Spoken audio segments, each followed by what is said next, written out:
It is not a coincidence that we found the world green. Green is life. Both man and animal depend on it. In the wild, if you are not flying, you could be swimming. We love it in the clean waters.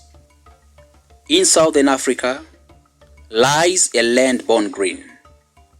Its flag flies proudly with the Zimbabwean bird commonly known as the fish eagle imprinted on it. Beneath the waters is an abundance of marine life. Across the land, both large and small walk the terrains. The elephant trumpeting, the roaring lion, the giraffe standing tall, the charging rhino, the zebra in its striped jacket. But how much longer shall we continue to enjoy this beauty of nature's gift? At the rising of the sun, we found ourselves about 40 kilometers away from the 2 CCN headquarters in Murewa, and we were welcomed by the exotic Indian P4.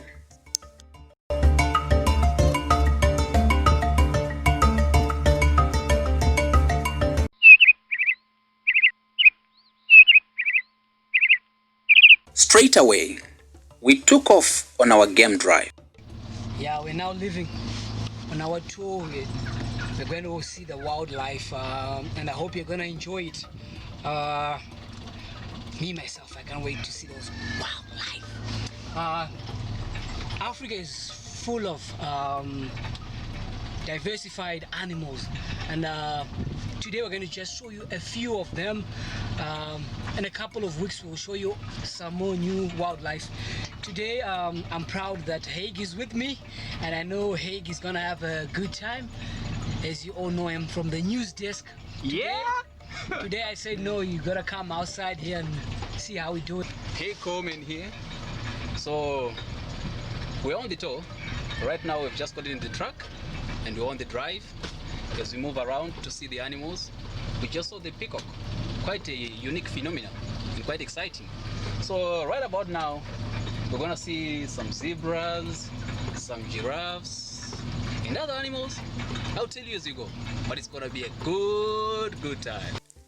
This land had over the decades been used for communal farming purposes. This is the norm in rural Zimbabwe. People survive on subsistence farming. One day, it dawned on the landowners of this settlement on the need to conserve wildlife and restore green. It hasn't been an easy journey, seeing that grasses had to be regrown. Most of the trees had been cut down in the process of land clearing for cultivation. And now it meant restoring the bushes. Like I said, it's been a journey. With climate change having adversely affected rainfall patterns over the past seasons, the goal of an evergreen environment becomes far-fetched. But even a journey of 1,000 miles begins with that first step. This is a very positive step in climate change initiatives towards wildlife sustainability. First to see is the high-towering, tallest living land animal, the giraffe. In the local Shona language, they call it Furira Mudenga. The adult female giraffe can grow up to 14 feet tall, and the adult male giraffe can grow up to 18 feet tall. Born 6 feet tall and growing about an inch a day during its first week, the baby giraffe is for 15 months carried in its mother's womb.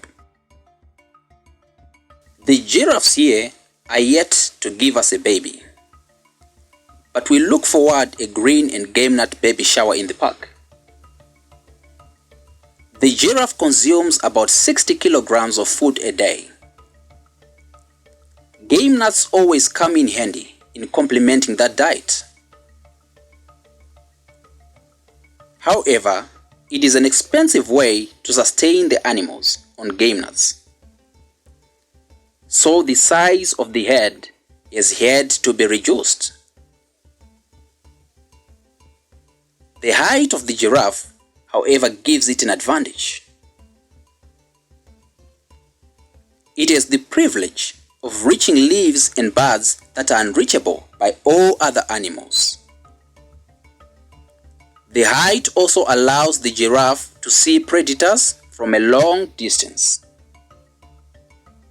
In this location, however, the chances of a predator pouncing on them is low due to their absence.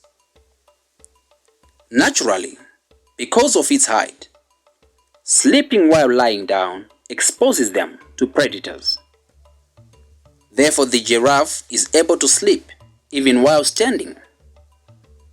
Yes, giraffes can survive on 5 to 30 minutes a day's sleep. The giraffe also desires a balanced diet. Grass levels being critically low makes it challenging for the giraffe to enjoy a bite of it. From the tall creature, the giraffe also desires a balanced diet. Grass levels being critically low makes it challenging for the giraffe to enjoy a bite of it. So the only way to feed them grass in the prevailing conditions is to harvest grass and place it on a height so that it becomes easy for the giraffe to reach.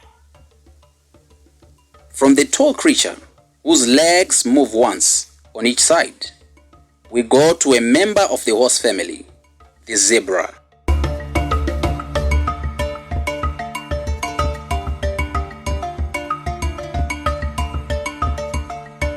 Known as Mbizi in the local Shona language, many have confused the zebra to be white with black stripes.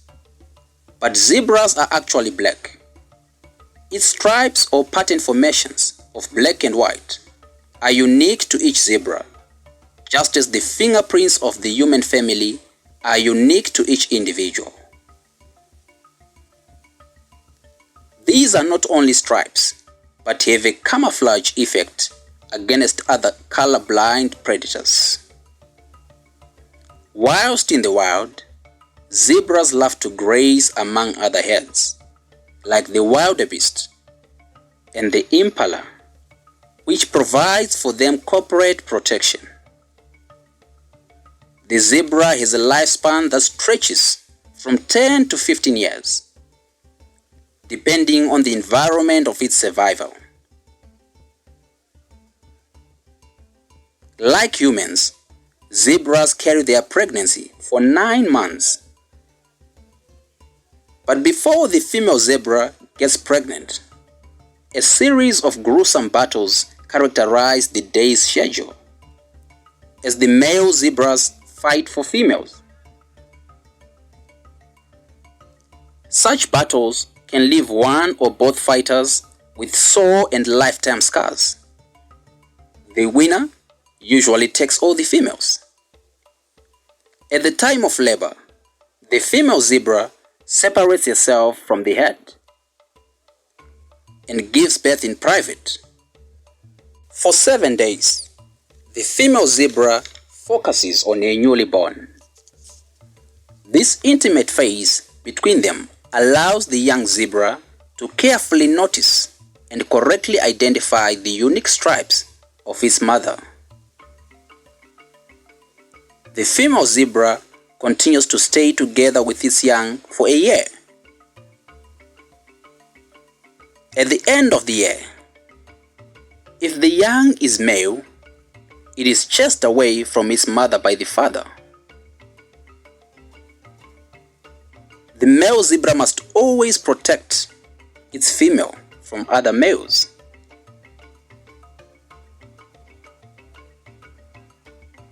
If the young is a female, it is chased away by the mother, so that the young zebra does not compete with its mother for the male zebra. Otherwise, zebras are friendly in nature. Now to the animal considered by some as the clown of the wild, the wildebeest.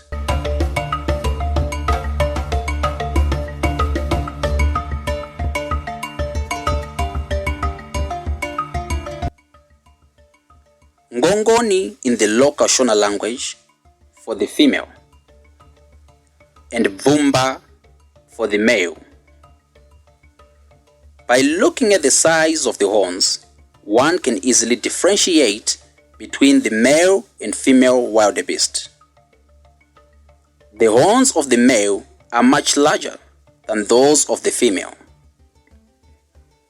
It is the nature of the female wildebeest to be always protective of its territory, not wanting any males close to its females. At this facility, only a single male wildebeest is present due to limits in the conservative's current capacity.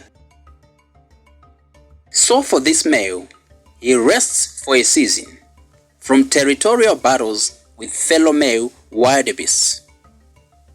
He has all the females at his disposal. A newly born wildebeest has only minutes to get on its feet and learn to run. Within 5 minutes, it can stand, and in 15 minutes, it can run as fast as its mother. In the wild, survival is tough, as predators are on the lookout for a wildebeest snake. At an environment of this nature, their population can be grown and their species preserved. Wildebeest survives on grass, and even the dry grass and the hard grass also are a great delicacy. Game nuts also come in handy for the wildebeest diet.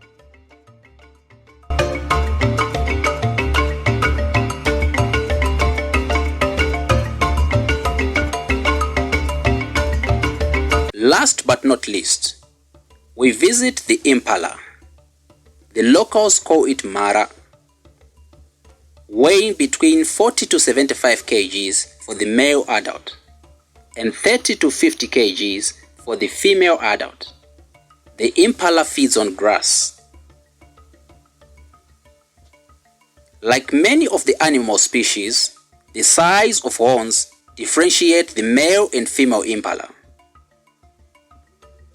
Impalas have an ability to skip over heights. At times, the impala could be tempted to look for food in unprotected areas, putting its life at risk. To avoid such occurrences, the game nuts feeding routines have given the impala an assurance of a decent meal each day. The impala is also one of the fastest animals on land, and its young also has a very short time to stand on its feet and learn to run, as the wild is not always a friendly place. But fear and bravery both keep you alive in the wild. Even at a facility like this one, the impala is well aware of the dangers of the wild. It will not by any chance give room to strangers coming close to it. At the slightest approach of a foreigner, it skips away.